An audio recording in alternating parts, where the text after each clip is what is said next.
संपत्ती सोहळा ना आवडे मनाला, लागला छंद पंढरीचा. जावे पंढरीशी आवडे मनाशी, कधी आषाढी एकादशी व्रत हे. तुका म्हणे ऐसे अर्थ ज्याचे मनी, त्याची वाट पाहे चक्रपाणी.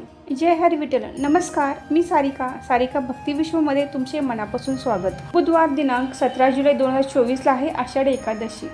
आषाढी एकादशीला भगवान विष्णूंची पूजा कशी करावी याचा व्हिडिओ मी घेऊन आली आहे. आषाढी एकादशी हा दिवस संपूर्ण वारकरी संप्रदायासाठी आणि महाराष्ट्रासाठी अतिशय महत्त्वाचा दिवस आहे.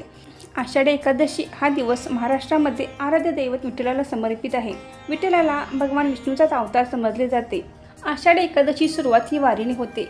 ज्ञानेश्वर माऊलींची पालखी आळंदीहून, तुकाराम महाराजांची पालखी देवहून, पैठणहून एकनाथ महाराजांची पालखी, तर त्र्यंबकेश्वरहून निवृत्तीनाथांची पालखी, तसेच शेगावहून गजानन महाराजांची पालखी वारीस निघाल्यानंतर वारीला सुरुवात होते. लाखो भाविक महाराष्ट्राच्या कानाकोपऱ्यातून व महाराष्ट्राबाहेरून वारीत सामील होतात. पायी चालत लोक विठ्ठल नामाचा जयघोष करत दिंडीत सामील होतात.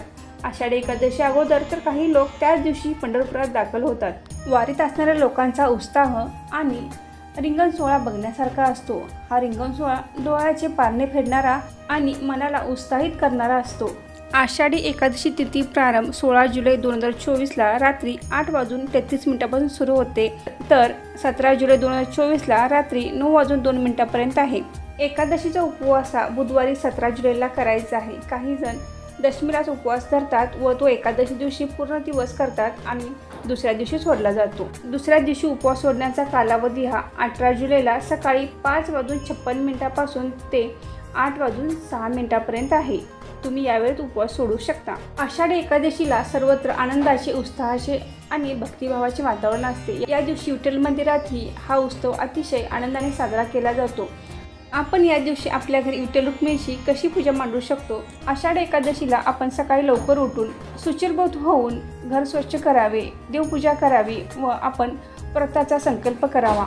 तुमच्या घरी जर विठ्ठल रुक्मिणीची मूर्ती असेल तर तुम्ही त्याची पूजा करू शकता आणि जर मूर्ती नसेल तर तुम्ही श्रीकृष्णाची मूर्ती घेऊन त्याची पूजा करू शकता. श्रीकृष्ण हे भगवान विष्णूंचाच अवतार आहे. पूजेसाठी तुम्ही दूध किंवा पंचामृत, हळद आणि चंदन मिश्रित पाणी, तसेच बुक्का, तुळशीची पाने, फुले, अगरबत्ती हे सर्व साहित्य घ्यायचे आहे.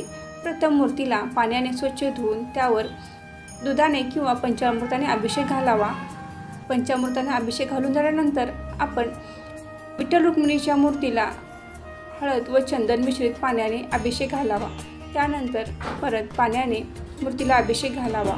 अभिषेक घालून झाल्यानंतर मूर्ती स्वच्छ कापडाने पुसून घ्यावी. चौरंग किंवा पाट घेऊन त्यावर एक कापड अंथरून घ्यावे. त्या कापडावर थोडे तांदूळ ठेवून त्यावर हळद कुंकू टाकावे व त्यावर विठ्ठल रुक्मिणीची मूर्ती ठेवावी. विठ्ठलाला भगवान विष्णूंचाच अवतार मानले जाते. अतिशय शांत, सावळे, सुंदर रूप फारच मोहक दिसते. चेहऱ्यावर अपार करुणा आणि प्रेम ओसंडून वाहत आहे. कमरेवर हात ठेवून 28 युगे विटेवर उभा आहे. त्याच्या रूपाचे, वर्णाचे अनेक संतांनी वर्णन केले आहे. आषाढी एकादशी हा पंढरपूरचा एक महोत्सव असतो. आपल्याला तिथे जाणे जमले नाही तर आपण अशा पद्धतीने घरी पूजा करू शकतो. विठू माऊली तू माऊली जगाची, माऊली तर मूर्ती विठ्ठलाची. विठ्ठलाला चंदनाचा टिळा व बुक्का लावावा व रुक्मिणीच्या मूर्तीला हळद कुंकू व बुक्का लावावा. हार, फुले अर्पण करावीत. विठ्ठल रुक्मिणीच्या मूर्तीला तुळशीची पाने अर्पण करावीत. या दिवशी तुळशीची पाने तोडू नयेत. ही तुळशीची पाने आदल्या दिवशी तोडावीत. शास्त्रात तुळशीची पाने कधी शिळी होत नाहीत, त्यामुळे ती आदल्या दिवशी तोडून ठेवावीत व एकादशी दिवशी पूजेसाठी वापरावीत. या दिवशी आषाढी एकादशीचा उपवास केला जातो. आषाढी एकादशीच्या उपवासाला विशेष असे महत्त्व आहे.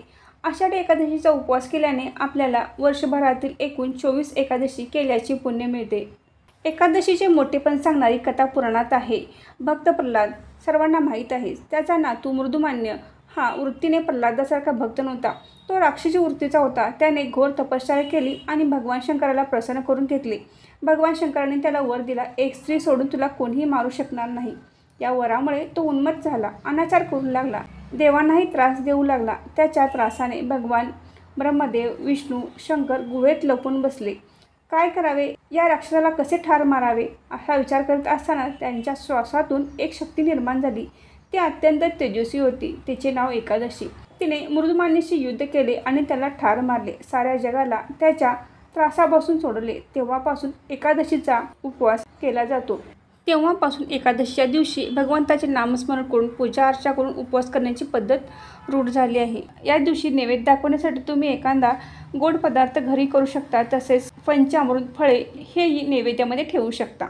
एकादशीच्या उपवासामध्ये तुम्ही शाबूची खिचडी, फळे, दूध, वरीचे पदार्थ म्हणजे भगर तुम्ही घेऊ शकता। महाराष्ट्रामध्ये प्रत्येक घराघरात आषाढ एकादशीचा उपवास केला जातो। हा उपवास दिवसभर करून सकाळी व संध्याकाळी दोन्ही वेळा फराळाचे पदार्थ खाल्ले जातात व तो दुसऱ्या दिवशी सकाळी हा उपवास सोडला जातो। या दिवशी उपवास करणे जितके महत्त्वाचे आहे, त्याचबरोबर नामस्मरण करणे, भजन कीर्तन करणे हेही तितकेच महत्त्वाचे आहे। या दिवशी तुम्ही विष्णू सहस्त्रनाम व विष्णू सहस्त्रनामावलीचे पठण करू शकता, तसेच ओम नमो भगवते वासुदेवाय या मंत्राचा तुम्ही जप करू शकता। हा जप तुम्ही 108 वेळा करावा। तुम्हाला 108 वेळा हा जप करणे शक्य नसेल तर तुम्ही दिवसभर सतत काम करत असताना किंवा देवपूजा करत असताना देखील सतत जप केला तरी चालेल। आषाढ एकादशीचा दिवस हा उपवास करून, नामस्मरण करून, पूजा अर्चा करून हा दिवस साजरा करायचा आहे। आषाढ एकादशीपासून चातुर्मासास सुरुवात होते। आषाढ एकादशी ते कार्तिक एकादशी या 4 महिन्यांच्या चातुर्मासाच्या काळात स्त्रिया गोपद्म व्रत करतात।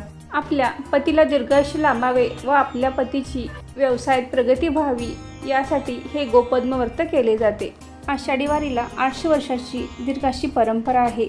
वारकरी चंद्रभागेत स्नान करून विठ्ठलाचे मनोभावे दर्शन घेतात। आषाढ एकादशीच्या व्रतामध्ये सर्व देवतांचे तेज उमटलेले असते। आषाढ एकादशी दिवशी पंढरपुरामध्ये विठ्ठल रुक्मिणीच्या मूर्तीची शासकीय पूजा होते। या दिवशी काही वारकऱ्यांनाही सपत्नीक पूजेचा मान मिळतो। तुम्हाला आषाढ एकादशीच्या खूप खूप शुभेच्छा। माहिती कशी वाटली आहे कमेंट करून नक्की सांगा। व्हिडिओ आवडल्यास व्हिडिओ लाईक करा, शेअर करा आणि सारिका भक्ती विश्व या यूट्यूब चॅनलला सबस्क्राईब करा। धन्यवाद।